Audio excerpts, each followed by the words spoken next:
Pemirsa, kita masuk di segmen 2. Mudah-mudahan di perbincangan ini kita jauh lebih lagi clear memahami tentang situasi ekonomi. Kita akan masuk nanti ke bagaimana sih resolusinya. Ya. Tadi kita sudah bincang di awal dengan Ibu Andi, ada 2 sektor utama yang bisa mendukung, membantu pertumbuhan atau perbaikan ekonomi nasional, yaitu sektor pariwisata dan manufaktur, Bu ya. Seandainya, Bu, ini yang masih berandai-andai juga nih, sektor swasta dan manufaktur pun sulit untuk kita kembangkan. Strategi apa lagi yang bisa dilakukan atau direncanakan oleh pemerintah? Iya, masalahnya Pak, sektor manufacturing dan sektor pariwisata itu di Indonesia adalah sektor yang termasuk paling banyak menyerap tenaga kerja, Pak. Jadi untuk negara seperti Indonesia ini, memang nomor 1 yang harus dipertimbangkan apakah suatu sektor itu worthy apa enggak, dilihat dari berapa banyak tenaga kerja yang dapat diserap begitu. Ya, manufacture atau pariwisata. Nah, berikutnya yang saya lihat adalah pada sektor transportasi. Ya, sektor transportasi belakangan itu kan ada Grab, ada Gojek ya. Saya lihat memang itu juga turut menyerap banyak tenaga kerja dari masyarakat ya. Sekarang paling banyak gitu ya. Sekarang banyak begitu ya. Banyak, ya. Tapi apakah dalam suasana COVID dan pasca COVID ini orang sudah mempercayai untuk kemana-mana naik Gojek begitu ya? Atau kemana-mana panggil Gojek buat diantarkan? Nampaknya belum begitu Pak. Oke, kembali tadi Gojek. Ini juga bisa mendukung pariwisata juga tentunya. Bisa. Saya mencoba saja membangun sebuah pemikiran, Bu ya. Contoh lah, jangan jauh-jauh, Jakarta ini punya pusat-pusat rekreasi pariwisata lokal. Bandung, Jawa Barat, Jawa Tengah, Jawa Timur dan sebagainya. Tapi saya perhatikan juga, kami perhatikan, masih ada kekhawatiran masyarakat untuk datang ke lokasi tersebut. Artinya juga ini kan tidak bisa menolong. Betul. Seandainya masyarakat masih ada rasa khawatir seperti itu. Yang justru dibutuhkan bagaimana meyakinkan masyarakat. Oke. Kalau menurut saya pemerintah bisa sekali lagi melakukan kampanye bagaimana melindungi diri sendiri dari COVID-19 ini, Pak. Dan kemudian melakukan pengecekan. Pengecekan di tempat-tempat yang ramai dikunjungi orang. Saya lihat sekarang yang ramai dicek oleh pemerintah itu adalah di pasar-pasar ya. Mall, pasar. Ya. Mall dan pasar, dan juga di seperti di asrama-asrama itu mereka melakukan pengecekan ya. Tapi in between-nya udah tidak lagi sekarang begitu. Barangkali perlu dipertimbangkan bahwa pengecekan-pengecekan ini dilakukan. Kembali ke strategi tadi, Bu. Seandainya tadi gagal, sehingga ekonomi kita semakin terpuruk, ya. Apa sih langkah yang terbaik? Pemerintah itu harus melihat lagi sektor informal dulu, Pak. Karena dari sekian banyak penduduk di Indonesia, yang paling menghidupi itu adalah sektor informal. 90%. 90% sektor informal. Sektor informal ini boleh dikata bukan sektor yang membayar pajak. Tapi pada saat ini mereka butuh perhatian. Gitu ya. Jadi kalau untuk sektor yang sifatnya sudah formal, yang mereka butuhkan pada saat ini adalah informasi dan keringanan. Apa yang dimaksud informal, UMKM barangkali gitu kira-kira? Lebih rendah lagi dari UMKM. Tapi termasuk sebetulnya sih ya. Contoh konkretnya, Bu, sektor informal yang bisa kita misalnya Bapak pergi makan, ada orang yang jualan ayam goreng, jualan tahu goreng, atau yang bikin seragam anak-anak, tukang jahit atau apa, itu adalah bagian dari perekonomian sektor justru informal. Itu yang paling bisa menghidupi, Bu? Betul. Jadi maksud saya yang ingin saya katakan ialah bahwa tadi Pak Jody mengatakan bahwa sektor informal dapat dikatakan itu 90% dari para pencari nafkah di Indonesia mungkin ada di sektor itu, begitu ya? Ya, karena pelakunya memang 90%. Kalau gitu ini agak kontradiktif nih, Pak. Paling tinggi. Agak kontradiktif, karena mereka bukan pembayar pajak. Masuk dalam kategori yang memang kita, kalau pemerintah mencoba mengambil hal itu supaya bagaimana bagian daripada menjadi basis pajak itu diberikan dengan tarif yang paling murah itu, tarif pajak yang disebut pajak UKM itu loh, Pak. Cuma 0,5%, 0,5% dari omset, yang mudah dan murah, maunya begitu. Cuman memang yang namanya informal itu hanya bisa tersasarkan bagi yang memang menetap dalam satu tempat tertentu atau satu yang permanen tempatnya. Tapi kalau yang pinggir-pinggir jalan, tukang beca, tukang warung gorengan yang lewat segala, nggak terjangkau, Pak. Artinya itu sebenarnya bukan target sebenarnya dari pajak ya. Jadi sebenarnya itu yang bisa kita tadi olah, kita kembangkan. strategi yang paling tepat untuk mengembangkan mereka apa, Bu? Dari sisi Sebetulnya, makro? kalau menurut saya sih ada di Departemen Koperasi apa ya? Aha. Koperasi kalau bisa sih merangkul mereka, Pak. Ya. Jadi Merangkul Kementerian mereka. Koperasi ini Iya. bisa jadi leading sektor Bisa sebenarnya. jadi leading sektor, merangkul mereka. Faktanya? Faktanya begini, Pak. Salah seorang mahasiswa saya kemarin ini sempat menulis tesis Ya. mengenai upaya yang telah dia lakukan. Jadi dia ini mewakili satu perusahaan besar di Indonesia dan kemudian mereka melakukan menjadi bapak asuh bagi pengusaha tahu di Jawa Barat. Ya. Kemudian dengan diasuh oleh perusahaan besar ini, Ya. si pengusaha tahu tadi bisa memperoleh sampai 70 sampai dengan 100 orang distributor. Itu sebelum COVID apa? Sebelum COVID, Sebelum Pak. COVID. Sebelum COVID. Jadi waktu saya baca hasil penelitian mahasiswa ini, saya pikir ini bagus. Itu kan sebelum COVID, Bu ya? Iya. Ya. Sekarang si perusahaan Bapak Asuh tadi masih punya kemampuan itu apa tidak? Masih Pak. Masih. Dan saya kira Pada ini posisi masih. COVID ini. Ya, dan Ya. saya kira ini hal ini masih dia lakukan. Masih dilakukan. Masih dilakukan. Jadi dia memberikan sarana bagi para penjual tahu untuk berjualan di halaman-halaman perusahaan-perusahaannya itu begitu. Ada data, Bu? Bagaimana? Ada data yang bisa berperan sebagai Bapak Asuh yang sekarang masih hidup, sehingga yang jadi anak asuhnya juga bisa hidup.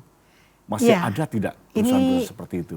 menurut saya sih ada ya Pak, masih Aha. ada di Indonesia seperti yang dijadikan objek oleh mahasiswa saya itu oke itu Pak. Oke ya, Bu ya. Oke. Nah, oleh karena itu Ya. jangan kena pajak nih Pak yang begitu. Iya, iya. Ya, ini sudah nggak mungkin menjadi sasaran utama, Pak. Iya. Karena memang kalau kita dilihat dari Gini ratio, makanya orang pajak kadang-kadang bilang jangan berburu di kebun binatang dong, gitu Iya, ya. iya, iya. Tapi yang problem buat Gini ratio kita kan memang posisinya nggak terlalu berubah dari zaman Iya, dulu. iya. Bagaimana kue pembangunan ini dihadapkan oleh beberapa gelintir orang, pihak yang memang besar-besar dapat kuenya, Iya. tapi yang kecil itu dibagi rata rame-rame, Iya. gitu. Yang 10% tadi atau 10% dari kuenya, tapi 90% orangnya. Iya, iya, Kira-kira iya, gitu. iya, Tapi iya. penyerap di PDB yang terbesar juga di sana, ya. Nah, ini sebetulnya UKM sudah masuk juga dalam koridor PMK sebagai insentif PMK 44 namanya sekarang. Jadi salah satu yang dicemplungkan menambah PMK 23 di bulan April kemudian itu, terakhir begitu keluar PMK 28 keluarlah PMK 44. Ada di sektor 5 sektor yang didapatkan ya, tentang DTP PPh 21, tentang PPh 25 angsuran. Kalau memang itu terdampak, dia bisa dapat pengurangan 30% angsuran PPh 25-nya, 30%. Kemudian juga dari UKM dibebaskan yang setengah persen tadi. Ya. Kalau memang UKM tersebut terdampak. Ini berbagai insentif ini memang mohon maaf nih Pak, masih tidak secara umum diberikan pada masyarakat wajib pajak. Ya hanya pada wajib pajak yang terdiri dari 3 tadi Pak, Ya. Ibu. Badan atau lembaga, ya satu, yang juga berkaitan yang ditunjuk oleh pemerintah. Kedua rumah sakit Ya. yang dirujuk di seluruh Indonesia, kalau nggak salah ada 130. Untuk khusus COVID. Khusus COVID yang dirujuk COVID. Yang ketiga adalah para supplier yang bertransaksi dengan rumah sakit yang ditunjuk. Jadi terbatas Pak Ibu. Ini membuat kita bahwa ini yang sebenarnya disebut terdampak. Kata-kata terdampak itu sebenarnya apa? Yang berkaitan langsung dengan COVID. Ya. Saya pikir hampir semua sektor terdampak dengan adanya pandemi ini ya. Ya, ini kan hampir merata masif, Bu. Namun ya. sebagian sektor terdampak lebih besar Ya. dibandingkan sektor lainnya begitu. Justru itu. Sektor mana Bu yang terdampak Yang saya lebih sebutkan besar? tadi Pak, manufacture dan pariwisata. pariwisata ya. Justru di dua inilah tiang Bu ya. Iya. Seandainya, saya berandai-andai lagi Bu. Ini strategi berbagai strategi lagi. Tiba-tiba nilai uang kita jatuh. Iya. Ini berkaitan tidak dengan ini? Iya. Ada kaitan. Ada kaitan. Ada kaitannya. Mau alat bayar. Bisa dijelaskan kepada publik nih. Di mana kejadian seluruh itu sektor kaitannya? juga Ya, masalah Pak. bayar ini. Iya. Ini adalah PR besar bagi pemerintah Pak, karena tingkat pertumbuhan perekonomian kita sudah dikhawatirkan akan jatuh di bawah 5%. Ah. Di bawah 5% seperti ini dengan Per tahun Bu ya? Per tahun, Per Pak. Per tahun. Jadi secara agregat, Agregat, ya. angkanya akan jatuh di bawah 5%. Nah ini padahal kalau kurs atau nilai tukar rupiah terhadap mata uang asing ini tidak dapat direm, ya. Nah ini memang bisa melorot lebih dalam lagi, Pak. Jadi sekarang kita lihat bahwa pemerintah itu lagi mati-matian Pak menahan laju kurs ini Pak. Ya. Karena apa? Karena itu berkaitan langsung dengan tingkat pertumbuhan Ini perekonomian. akan mengganggu cadangan devisa kita Betul tidak? Pak, Ya, akan. jelas. Akan. Jelas ya. Terutama di devisa yang paling terganggu Devisa, ya. ya kalau terganggu. Tapi Bu, rezim moneter kita kan currency ya, itu kan ke US dollar. Betul. Di sana sendiri sedang kerepotan. Oh, oke. Ini ada Ya. relasi? Jadi begini Pak, kalau di Amerika Serikat mereka tuh repot, rewel dan sebagainya itu tidak ada kaitannya atau tidak ada masalah dengan cadangan satu minyak bumi mereka dan cadangan devisa mereka Pak. Artinya mereka sudah kaya sekali Pak. Jadi kaya. mereka tuh kaya dari cadangan devisa dan cadangan minyak bumi ya. Jadi mereka itu orang mau rewel seperti apa terserah amat begitu. Ya. Yang penting perekonomian mereka tetap jalan ya. Dan politik mereka juga sudah tidak pernah menyentuh-nyentuh lagi. Jadi berapa kita punya cadangan, berapa kita punya ini begitu ya. Kalau kemarin keributan yang ada di Amerika itu lebih berkaitan dengan isu hak asasi manusia Pak. Oke. Dan rasis ya. Iya, Masih yang ada rasis. mereka sudah ratusan tahun Pak, 200-300 tahun. Isunya hampir sama. Iya, Hampir sama. isunya itu terus Baik. begitu. Ya. Artinya ketika kita berbicara, ada potensi nih uang kita nilainya jatuh, akan berdampak kepada keseluruhan. Ya. Tentu harus ada langkah-langkah. Ya.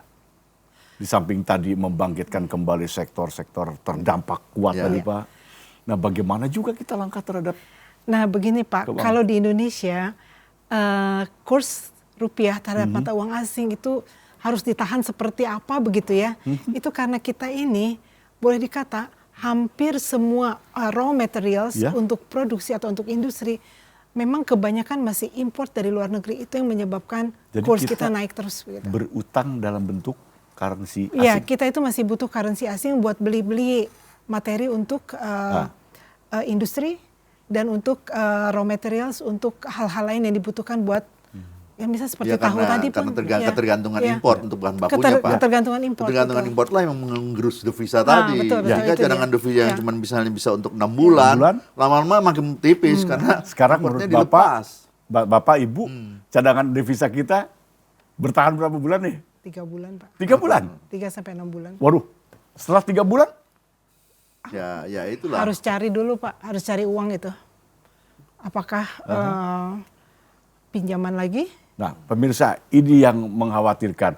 Ternyata cadangan kita hanya tinggal 3 bulan. 3-6 bulan. 3-6 bulan. Ya itu batas-batas kritis. Batas-batas kritis ya. Jadi biasanya BI bisa bergerak, ikut mengamankan itu. Dan memang kita biasa untuk kritis Pak. Jadi kritis apa?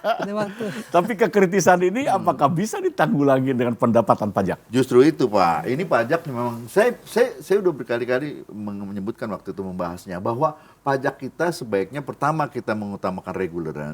Ya.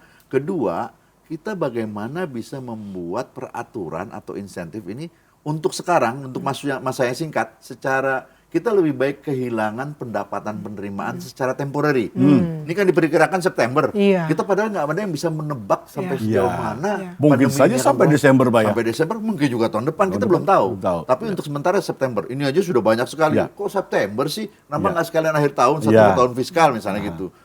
Kita seharusnya lebih merelakanlah itu untuk pandemik penerimaan pajak jangka pendek temporary daripada kalau kita tidak habiskan ini menghadapi pandemi ini kita kehilangan basis pajak Pak secara permanen. Ini sangat berbahaya.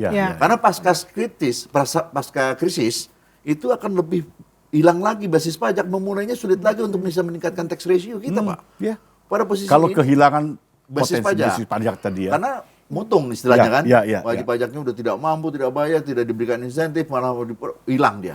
Dia tutup tokonya, hilang wajib pajaknya, NPWP-nya nggak ada lagi, makin sedikit wajib pajak, basis pajak, itu malah lebih sulit untuk dipelihara lagi pasca krisis yang menjadi masalah. Sehingga sebaiknya memang musim pandemi ini, secara temporary sini, buatlah satu insentif yang bagaimana mereka supaya tetap bertahan, bisa tetap menjadi pengusaha, tidak bubar, basis pajak tetap dibikin yang baik, sehingga untuk persiapan ke depan barulah kita mulai memelihara lagi. Dari sisi makro Bu, memungkinkankah pelaku bisnis ekonomi ini, pelaku ekonomi tadi apa ya? Dalam melakukan bisnisnya tadi, menyerap betul insentif yang disiapkan dari sektor perpajakan? Kalau bisa menyerap, seberapa besar daya serap? Memungkinkan Pak, memungkinkan, tapi lagi-lagi seperti kata saya tadi, harus ada satu badan atau satu kelompok dari pemerintah yang diutus untuk menolong mereka. Ya. Kalau hanya dibiarkan sektor pajak untuk berkomunikasi dan sektor industri kan nampaknya juga tidak berkomunikasi. Ya. Ya, kemudian pertanyaan Bapak yang kedua, berapa persen ya Pak ya? Ya. Mungkin hampir 90% ya Pak ya?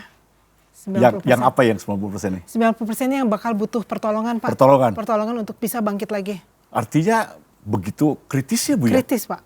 Kalau Luar biasa. untuk pandemi sih 100% Bu ya. Ini- 60% lagi. Memang sudah masanya orang semua Iya. nggak ada yang kerja.